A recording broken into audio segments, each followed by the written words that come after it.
রাজধানীর Sadarghat launch terminal. এই টার্মিনালে বিভিন্ন স্থানে গোপনে ঢেকে রাখা হয়েছে কিছু একটা।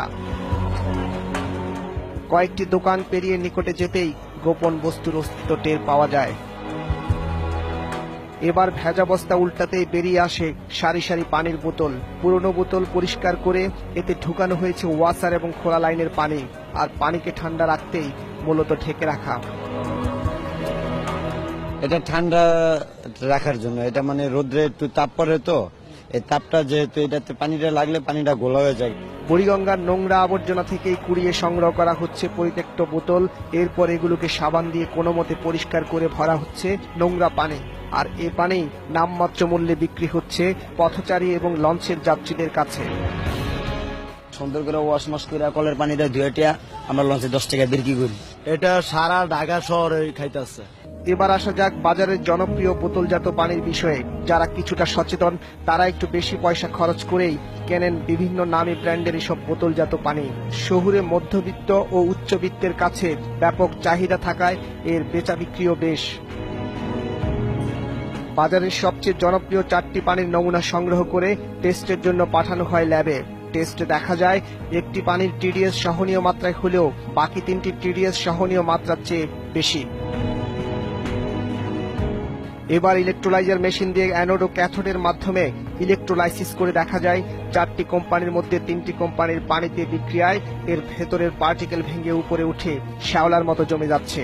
অর্থাৎ রিভার অসমোসিস প্রক্রিয়ায় বিশুদ্ধ না হবার কারণেই এমনটি হচ্ছে, আর সে কারণে এগুলোকে বিশুদ্ধ বলা যাচ্ছে না।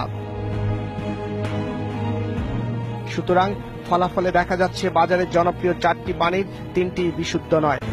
জারের পানির কারখানার এমন চিত্র দেখে দেখে যখন ক্লান্ত, ঠিক তখনই খোঁজ মেলে একটি পরিচ্ছন্ন কারখানার। বিএসটিআইয়ের সব শর্ত মেনেই বিশুদ্ধ ফিল্টার পানি বাজারজাত করছে প্রতিষ্ঠানটি। সবাই বিশুদ্ধ পানি উৎপাদনের বিষয়ে এমন সচেষ্ট হলে সাধারণ মানুষ বেঁচে যেত পানিবাহিত নানা রোগ থেকে।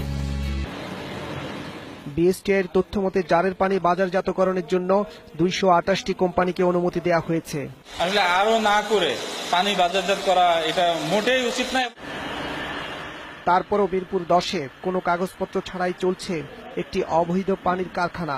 জানা যায় স্থানীয় এক কমিশনারের ভাই এই কারখানার মালিক হবার কারণে প্রশাসনের নাকের ডগা দিয়ে চলছে ব্যবসা। এই কারখানার ছবি তুলতে গেলে বাধা দেয় কমিশনারের লোকজন। টেস্টের অনুমোদন আছে, সবই আছে, হয়তো আপনারা পরে আইসা দেখতে পারবেন। অ্যাপ্লাই করা হয়েছে, এটা হয়ে যাবে, খুব শীঘ্রই হয়ে যাবে। সাউদিয়া ড্রিঙ্কিং ওয়াটার কোনো নিয়ম নীতির তোয়াক্কা না করেই পানি উৎপাদন করছে তারা। সানোয়ার হোসেন অস্বাস্থ্যকর পরিবেশে পানি বিশুদ্ধ না করে জারে সরবরাহ করছেন। একবার সিলগালা করার পরও বন্ধ হয়নি তার কোম্পানির দৌরাত্ম্য। ওই লোগোটা আমরা এখানে দিতে পারি, বেস্টের লোগোটা তেলেই হয়ে যায়। গত 11 মাসে এ ধরনের নাম সর্বস্ব প্রতিষ্ঠানের বিরুদ্ধে বিএসটিআই মামলা করেছে 38টি। মোট জরিমানা করা হয়েছে 28,34,000 টাকা। সিলগালা করা হয়েছে 12টি প্রতিষ্ঠান, আর অবৈধ পানি সরবরাহের দায়ে জেলে দেওয়া হয় 8 জনকে।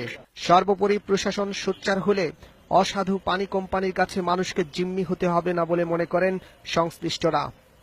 দর্শক, যেতে হবে, যাবার আগে জানিয়ে রাখতে চাই যে কোনো বিষয়ে অনুসন্ধানমূলক তথ্য আমাদেরকে জানাতে পারেন। আমরা তুলে আনবো আপনার দেয়া তথ্যের একেবারে ভেতরের খবর। লিখতে পারেন এই ঠিকানায়। প্রযোজক 21-এর চোখ, 21-এ টেলিভিশন, জাহাঙ্গীর টাওয়ার 10, কারওয়ান বাজার, ঢাকা 1215। ইমেল করতে পারেন 21-এর চোখ @21e-tv.com এই ঠিকানায়। কথা বলতে পারেন 019721212221 এই নম্বরে।